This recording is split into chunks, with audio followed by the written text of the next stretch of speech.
Hello friends. So this is the class for class 9th and we will start today from chapter 2 of your chemistry subject, and this chapter is named Is Matter Around Us Pure? You are very much familiar with the word matters. Matters are found all over around us, and whatever matter is found, whether they are pure or with some impurities. About this, what chemistry says, this is the today's chapter. Okay, so we know we are surrounded by a number of matters around us. Some of them we can see, some of them we can feel, and some of them we cannot see. That may be the case, but the most important thing is that we can see and we can feel, right? So on the basis of that, we are now in the phase to know whether these are all pure, and what is the pure matter and what is the impure matter. Why we say it is a pure matter, why we say it is an impure matter. That is the point. So we can say that whatever matter we are having around us, they are not all pure. Some of them are pure, and some of them are with impurities, and some of them are the combination. So in case of chemistry, what is pure substance, that we should have to know. So what is a pure substance? The pure substance is that one which is made up of only one kind of particle, and you know the particle is what? It may be an atom, it may be an molecule. So if a substance, कोई भी पदार्थ यदि एक ही प्रकार के atom या एक ही प्रकार के मॉलिक्यूल से बना हुआ है और उसमें दूसरा और कुछ नहीं होगा उसके अलावा, then that substance may be said as pure substance. ठीक है, तो जो प्योर सब्सटेंसेस हैं, they are named in two ways. These two ways are the two names are, one is element and one is compound. One is element and one is compound. So the first type of pure substances are known as element. The second type is known as compound. So let us see what is element and what is a compound. So elements are those which are made up of only one, that is only one single atom and molecule. Single molecules are there, then it is called the element. As for example, hydrogen, H2, oxygen, O2, then bromine, then chlorine, iodine, carbon, sulfur, iron, copper, metals like copper, then silver, then gold also, then number of metals. They are found when they are called only metals, purified metals. They are the elements. What they are called? They are called the elements. And some of the elements, some of the second part, that is the compound. So what the compound is and what is the difference between this element and the compound? See, one example of this is oxygen is also present in the atmosphere and hydrogen is also present in the atmosphere, and we know very well now, up to whatever you have learned, that water is nothing but it is the result of combination of hydrogen and oxygen. So water is made up of hydrogen molecules and oxygen molecules. That means it is a combination of these two, but so it is called a compound. It may be called a compound of hydrogen and oxygen. In the same way, there are a number of things are there. Then methane. Methane, the second example may be the gas, methane gas, it is CH4. The carbon dioxide which is present in the atmosphere also, it is carbon dioxide, that is CO2, the formula is CO2. In the same way ammonia is there, NH4, sodium chloride is there, NaCl2. In this way, a number of compounds are present in our surrounding, but they are not elements, type of pure substance but not elements. They are known as compound. Why they are called compound? Because they are compound of two or more elements.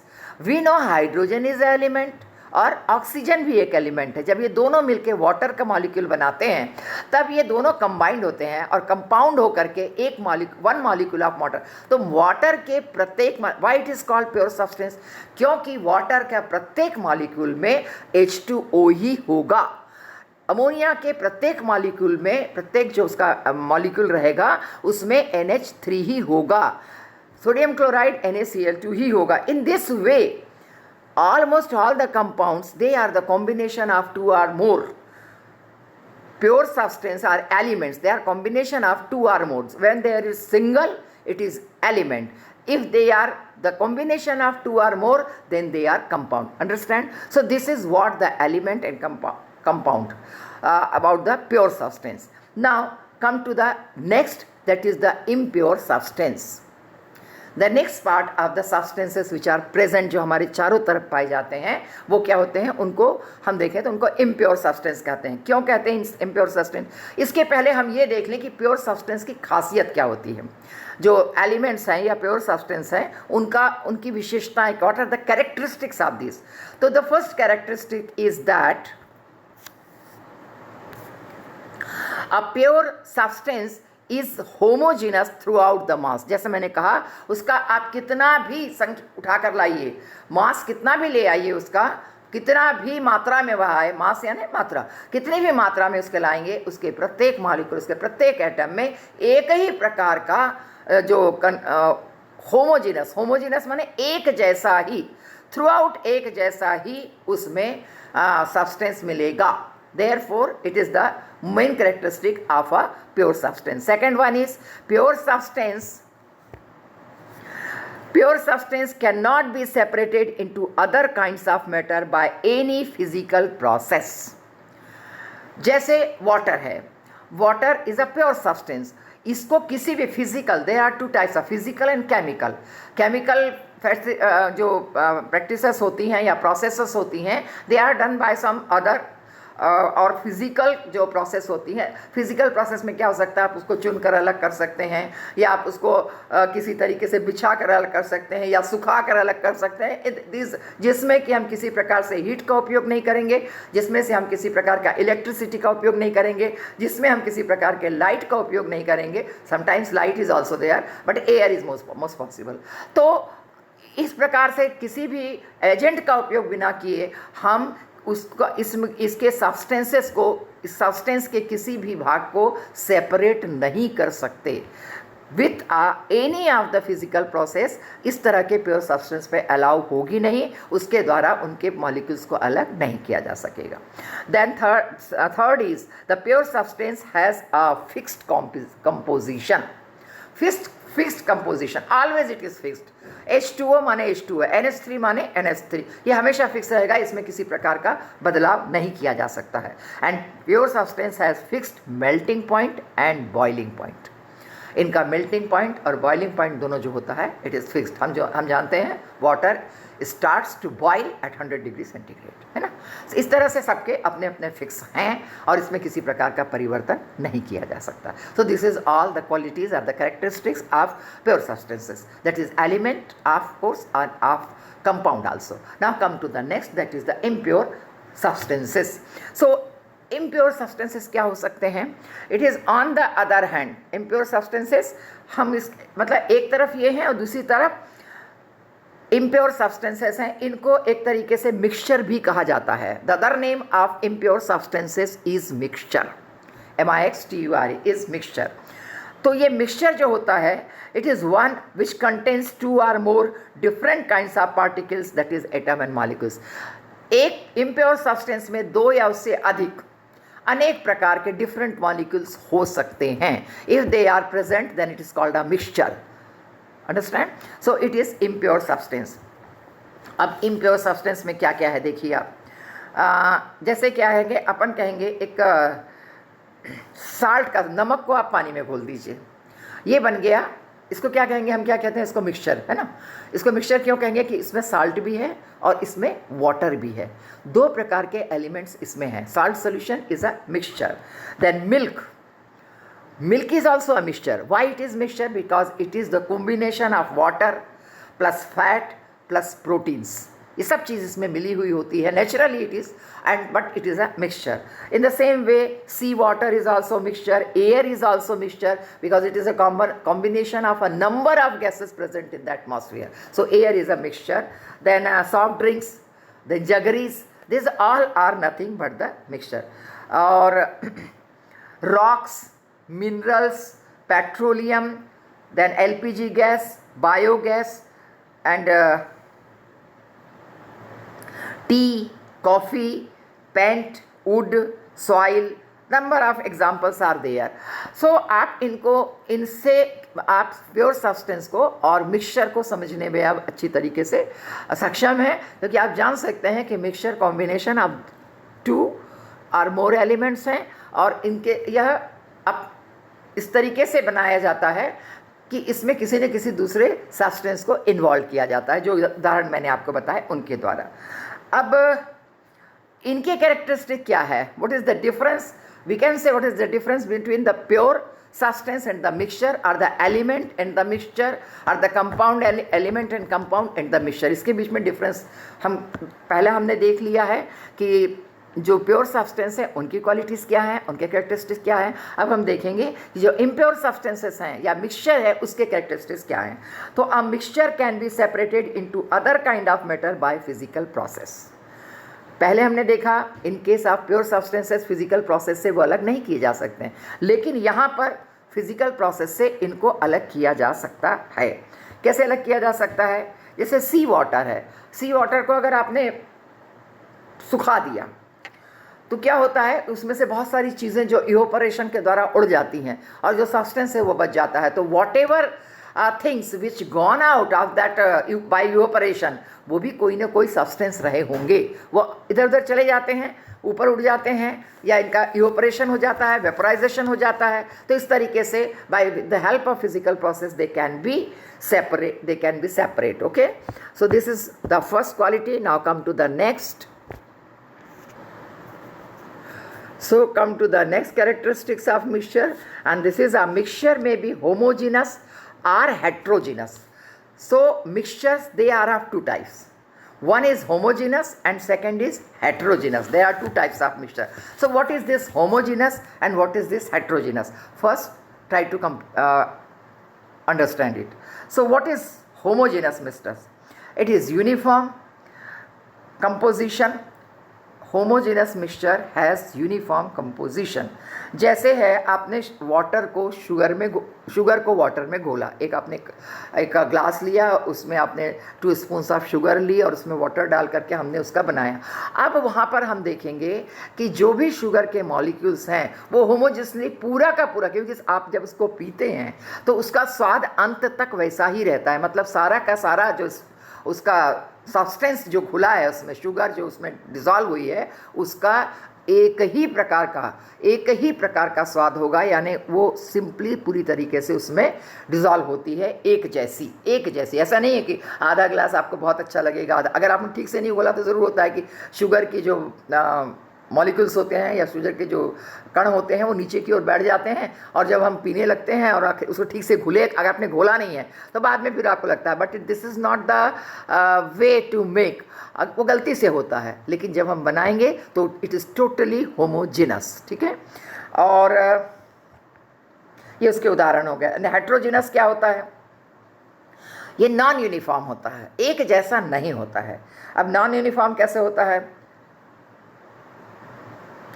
आप समझ लीजिए कि आपने 1 चम्मच नमक को 1 चम्मच शक्कर में घोला, ठीक है, उसको मिलाया, मिक्सचर बनाया उसका. तो ये पॉसिबल नहीं है कि हर जगह उसी प्रकार के मॉलिक्यूल्स होंगे. सब जगह जैसे आपने पानी में घोल कर बनाया, वैसे आप रेत के साथ जब उसको, सैंड के साथ जब उसको मिक्स करेंगे, तो दैट मिक्सचर इज क्वाइट, उसमें अलग अलग, कहीं पर शक्कर के अधिक कण दिखेंगे, कहीं रेत अगर दिखेगी, कहीं दोनों ही कम हो जाएंगे. In this way it is called heterogeneous. So when all the molecules they are not spread in the same constitution, then it is called the heterogeneous mixture. So the mixtures, they are of two type, homogeneous and heterogeneous. ठीक है. A mixture does not have a fixed composition. अब यहाँ हमेशा ये fixed नहीं होते हैं. Then mixture melting point and boiling point also not fixed. जो हमने प्योर सब्सटेंस के समय में देखा था, it is quite entirely different from here. They are not fixed. So this is what the pure substance and the impure substance. So on the basis of this, हम matter को कई भागों में डिवाइड कर सकते हैं. And the first part of that is element. These elements हैं, फिर कोई मेटल्स हैं, फिर नॉन मेटल्स हैं, इनको सबको हम आगे देखते जाएंगे. तो अभी हम एलिमेंट्स के बारे में और गहराई से अध्ययन करेंगे. अब एलिमेंट्स के बारे में अध्ययन करते समय देखिए क्या होते हैं elements. It is an substance which cannot be split up into two or more simple substances by the usual chemical methods of applying heat or light or electric energy, as they are made up of only one kind of atom. हमने इसके पहले भी elements के बारे में पढ़ा. They are made up of only one type of element. They cannot be separated by any of the process. Whether physical तो था ही, but chemically also you can not separate them by using light, by using electricity और by using heat. Okay, so they are made up of only one type of substances. फिर है up to now, अब तक के only 118, that is 180 elements are known at present. In the world 118 elements are known up to now. और इसमें से भी 94 elements जो हैं ये ऑकर्स नेचुरली. ये नेचर में कहीं ना कहीं अलग अलग पार्ट्स में, दुनिया के अलग अलग हिस्सों में नेचुरली दे आर फाउंड, मतलब नेचर ने उनका निर्माण किया है. And the 24 others remaining they have been prepared artificially. इनको हम लेबॉर्ट्रीज में प्रिपेयर करते हैं. 24 वंस आर. ठीक है. That each element is represented by separate symbol. अभी हमने आपको कहा H2O, अभी हमने आपको कहा H2, अभी हमने आपको कहा O2. तो what is this? It is nothing but the symbol of that particular element. अब सिंबल में फिर आप उदाहरण ले सकते हैं. Number of symbols are there, जैसे हाइड्रोजन है H2, O2, N2, देन C कॉपर, S सल्फर, है ना. इस तरीके से Cl chlorine, Br bromine, I iodine, sodium का Na, पोटेशियम को K के द्वारा रिप्रेजेंट किया जाता है, मैग्नीशियम को Mg के द्वारा, कैल्शियम को Ca के द्वारा, एल्यूमिनियम को Al के द्वारा, कॉपर को Cu के द्वारा. ठीक है. इस तरीके से इनको अलग अलग सिम्बॉल्स हैं इनके. जब हम आगे पीरियोडिक टेबल देखेंगे तो इसको बहुत अच्छे से और समझेंगे, लेकिन हम इनको इनके सिम्बॉल से जानते हैं. Gold, zinc, number of diamond, also it is all the elements. ठीक है. तो अब ये एलिमेंट्स कितने किस पोजीशन में पाए जा सकते हैं. Physically they can be found as solid. कुछ सॉलिड होते हैं जैसे सोडियम है, कार्बन है ना. और कुछ लिक्विड होते हैं एटमॉस्फेरिक प्रेशर में. हम जब बात कर रहे हैं तो एट जो हमारा नॉर्मल टेम्परेचर है, एटमॉस्फेरिक टेम्परेचर जो नॉर्मल है, उसमें उनकी वो किस कंडीशन में पाए जाते हैं उसके बारे में बात कर रहे हैं. तो दे आर सॉलिड, है ना. सॉलिड में number of elements are found solid in the atmosphere, जिसमें सोडियम, कार्बन वगैरह सब हैं. देन लिक्विड, लिक्विड में है मरकरी एंड ब्रोमीन. ये रूम टेम्परेचर पर भी लिक्विड होते हैं. ब्रोमीन और मरकरी, Hg जिसका सिंबल है Hg, मरकरी. ये रूम टेम्परेचर, कभी आपने पारा, जैसे आप रूम उसको देखते हैं तो आपका थर्मामीटर में पारा होता है ना, तो वो हिलडुल सकता है. तो that temperature is of room. So room के टेम्परेचर भी ये हमेशा लिक्विड ही होते हैं. गैसेस होती हैं, hydrogen, oxygen, number of gases are there, carbon वगैरह, जो कि गैसियस फॉर्म में नॉर्मल टेम्परेचर पर पाए जाते हैं. ठीक है. अब हमने और चीज़ें भी देखी हैं कि बहुत सारे एलिमेंट्स आपस में मिल करके दूसरे प्रकार कॉम्बिनेशन करके दूसरे प्रकार के मटेरियल या सब्सटेंसेस को बनाते हैं, जिसमें हमारे पास उदाहरण है वाटर का, जो हाइड्रोजन और ऑक्सीजन से मिलके बनती है। इसी प्रकार से है शुगर, आप रोज़ खाते हैं ना sugar, we love to eat sugar, है ना, बच्चों को बहुत पसंद होती है। ये काहे काहे से बनती है, ये किस कॉम्बिनेशन से बनी है, you know, it is carbon, it is hydrogen and it is oxygen, these three combined with each other, and जो भी मटेरियल से बनाई जाती है उसमें मेन सब्सटेंस जो है यही होते हैं, और इसके बाद में इनसे मिलकर के शुगर बनती है। तो अब ये जो अलग अलग सॉलिड है या लिक्विड है या गैस हैं, इन एलिमेंट्स को हम और भी आगे बहुत सारे प्रकारों में बांट सकते हैं, and these are the metals, these elements they are divided into metals, non metals and metallites। काय में भाग सकते हैं, metals, non metals and metallites में, तीन प्रकार से इसको हम बांट सकते हैं। अब हम सबसे पहले देखेंगे मेटल्स के बारे में। इसके पहले मेटल्स के बारे में पढ़ने से पहले आपको कुछ टर्मिनोलॉजी के बारे में बताऊंगी जो आपको हमेशा ध्यान रखनी चाहिए और जो मेटल्स के साथ में खास तौर पर यूज़ की जाती है। तो the first terminology is, it is malleability. It is malleability. Malleability किसको कहते हैं, यह मेटल्स का वह गुण है या पदार्थ का वह गुण होता है जो मेटल्स को अगर हम हैमर करते हैं, हैमर समझते हैं ना, उसको पीटते हैं तो पीटने से वो शीट के रूप में चेंज हो जाते हैं। आपने आयरन को देखा है, आयरन इज़ ए मेटल। आपने आयरन की बड़ी बड़ी शीट देखी होंगी, हम देखते हैं, हम यूज़ करते हैं उनको, तो हम उनको हैमर्ड करके बड़ी बड़ी मशीनों से हैमर्ड, इट इज़ हैमर्ड, यानी पीट करके जिनके बड़े पतरे पतरे जिसको कह सकते हैं बोलचाल की भाषा में, so they are sheet, they are sheets actually, तो बनाए जा सकते हैं। That quality of substance or metal is known as malleability. ठीक है। The next one is ductility.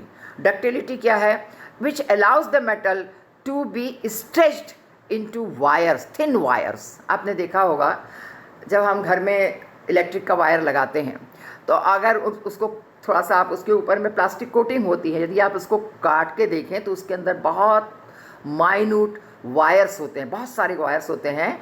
तो ये वायर जो हैं ये कॉपर वायर्स होते हैं, and copper is a metal, copper is a metal. So copper क्या करते हैं, इनको स्ट्रेच करके खींचने से इनके तार बनाए जा सकते हैं।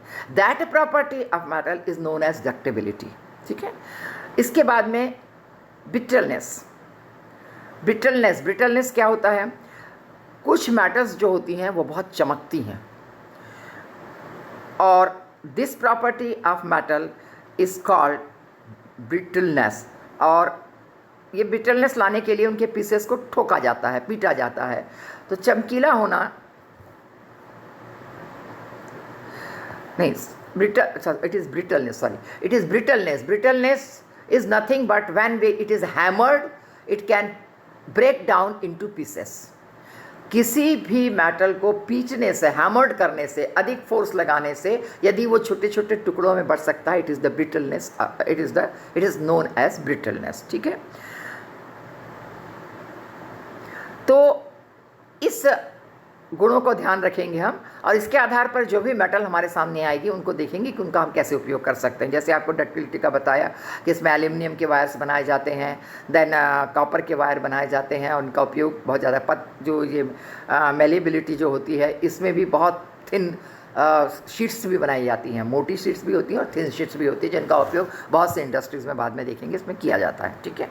Now come to the metal elements. They can be divided into metals, non-metals and metallites. So first come to the metal. A number of metals, I don't think that I have to give you, there is a need to give the example of metals. You are familiar now with the number of metals. So first we can see what are the properties of metal. तो properties में first property is that they are malleable, जो कि पहले अपन ने अभी देखा malleable हैं। That means when beaten change into thin sheets. Number of मतलब ऑलमोस्ट ऑल, कुछ थोड़ों को छोड़ देते, कुछ एग्जाम्पल्स में भी there, but they can be hammered and can be changed into sheets without breaking, टूटती नहीं हैं। एंड जब वो बहुत थिन हो जाती हैं, they are known as foils.